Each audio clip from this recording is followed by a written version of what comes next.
Para allá de esta semana trae muchísimos temas y yo no sé con cuál elegir, porque todos son muy interesantes. Así que voy a elegir solamente uno, que es al comienzo de la para allá mismo, nos cuenta algo que ya nos había contado la Torá la semana pasada. Nos cuenta quién era la esposa del segundo patriarca. Yitzhak se casó con una señorita llamada Rivka y nos dice la Torá, Bat Betuel Aramí, hija de Betuel, el de Aram, Ajot Labán, hermana de un señor llamado Labán, mi Padán Aram, de un lugar llamado Aram. ¿Qué necesidad tiene la Torá de volver a decirnos lo que ya sabíamos de la semana anterior, de 2 renglones atrás? Ya sabíamos cómo se llamaba la señorita, quién era su padre, quién era su hermano, de dónde venía, de qué pueblo pertenecía. ¿Cuál puede ser la razón para eso? Cuando la necesidad no existe, la Torá no habla. Si habla la Torá, hay una necesidad. Y los sabios nos dan varias respuestas, una de las cuales es la siguiente. La señorita en cuestión, Rivka, nuestra segunda matriarca, no venía de una familia precisamente de gente muy apegada a las buenas costumbres y a la ética. Eran conocidos por ser personas bastante malandrines. En su ciudad habían formado una mafia y el jefe de la mafia era el papá de esta señorita, nuestra matriarca. Por lo tanto, uno de nuestros abuelos de otro pueblo, del pueblo de Aram, era el jefe de una mafia. Fue heredada esa mafia por su hijo Labán, un tipo bastante embromado. ¿Se acordarán cuando nuestro patriarca, el tercero, trabajó 7 años por una bella dama? ¿Se acuerdan? ¿Se acuerdan de esa historia? Pasa la semana que viene, la para allá.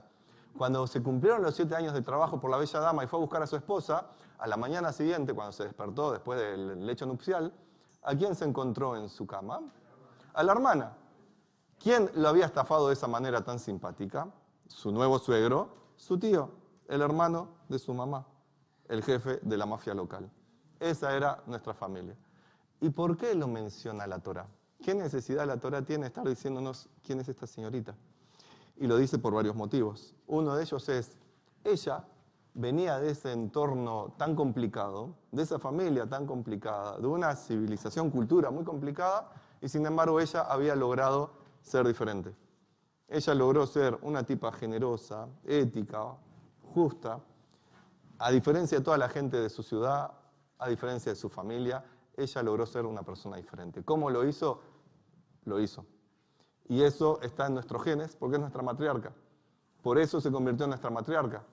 ¿Por qué? Porque cuando fue el siervo de Abraham buscando una esposa para Yitzhak, ella fue la que le ofreció al siervo agua y le ofreció para sus camellos. Ella demostró que tenía un corazón generoso y era una persona amable, a diferencia de su familia. Por eso lo menciona la Torá, para decirnos, ella era una joya en medio de carbones. Y para enseñarnos a nosotros, no importa dónde nacimos, cuál es nuestra historia, cuáles son nuestros familiares y qué macanas mandamos en el pasado.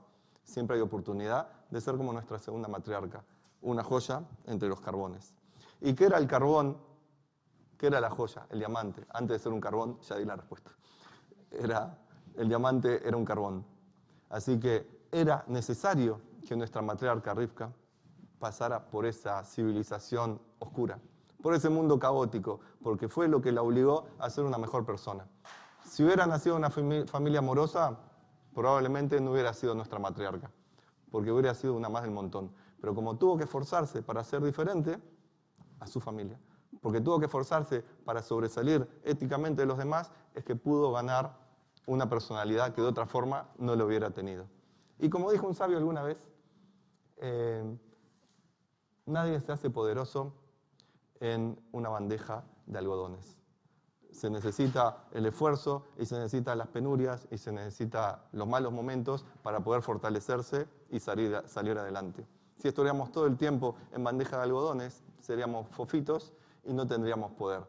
Pero las dificultades son las que nos dan poder. Y está bueno que estén las dificultades y por eso la Torá nos lo dice. Ella no negaba de su pasado, no renegaba de su pasado, ni de lo que tuvo que hacer para convertirse en espléndida. Y un segundo motivo es el siguiente. Ella no iba por la vida diciendo, yo no soy familiar de aquellos. Ella decía, sí, esa es mi familia. Y sí, mi papá y mi hermano son los jefes de la mafia, tremendas fichas. Mis familiares son mi familia. ¿Y cuáles? Algún día espero que cambien, porque como dice nuestra tradición, hasta el último día, hasta el último instante, Dios espera que el que peca se arrepienta. porque no somos pecadores, somos personas buenas que pecamos.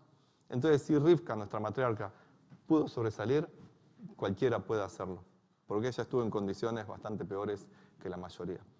Por eso la Torá nos dice de dónde vino nuestra matriarca, de ese mundo, de ese pueblo, y tenemos que saber que están nuestros genes también. Así que quiera Dios que tengamos que pasar las dificultades que podamos afrontar para ser más fuertes cada vez. Y que esas dificultades después las veamos para atrás y podamos decir, fueron para bien. Y si no las pudimos afrontar, ¿qué pasó? Dicen también que son para bien, porque los misterios del Eterno son de Él y no nuestros.